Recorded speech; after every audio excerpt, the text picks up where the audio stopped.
Sir, we know that as Vice President, your closest aides were from minority communities. That was your choice.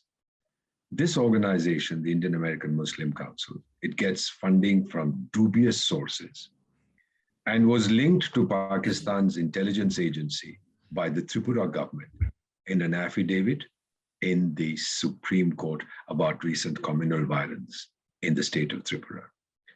By participating in this, sir, you have demolished your status and damaged the Muslim community in India.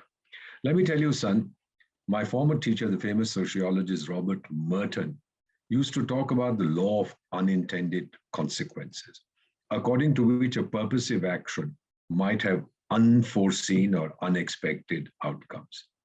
After reading about and listening on a television channel to what the Vice President had said, one of my staff members, a Muslim, said to me, Sahib, कितने मुसलमान हमारे देश के ऊंचे पदों पे बैठे हैं और भारत की सुरक्षा की है, इन्हें क्या हुआ है? क्या अब मुस्लिम लीडर्स पर भरोसा कर सकते हैं? This comes from a Muslim asking me this question. I did not know what to tell him. Shri Ansari knew his participation would be controversial. He was urged by several, including in the Indian Foreign Service, to reconsider his decision. He did not. Someone even commented that not making it to the top spot in India caused him immense heartburn. So what was he trying to achieve?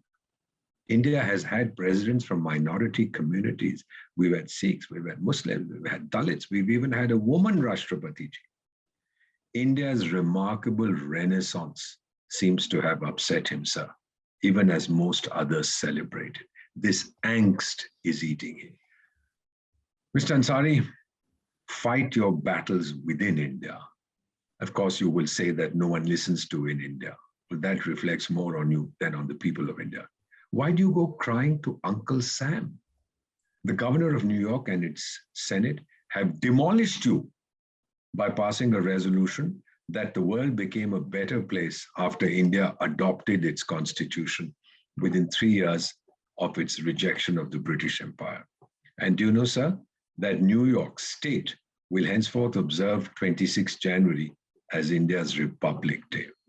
Last year, there was a bill introduced, I think in November 2021, in the US Congress to declare Diwali a federal US holiday.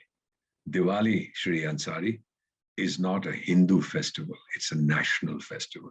It's a festival associated with the spirit that we call Hindutva. Do you have anything to say about this?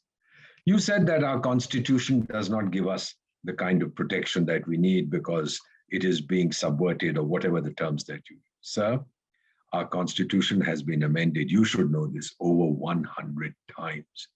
Like the constitutions of any democratic nation, it responds to changing circumstances. It took 2 years, 11 months, and 18 days to draft. The national emblem, the lion capital of Ashoka, also adopted on 26 January 1950, symbolizes power, the power of a renaissance, of an India that is rising, of a resurgent India. It symbolizes courage that the people of India have always shown. It symbolizes confidence that all of us now, young and old in India, have. And it symbolizes pride, pride in our culture, in our heritage, in our progress. Please remember, sir, any country, including the most developed in the world, is always a work in progress.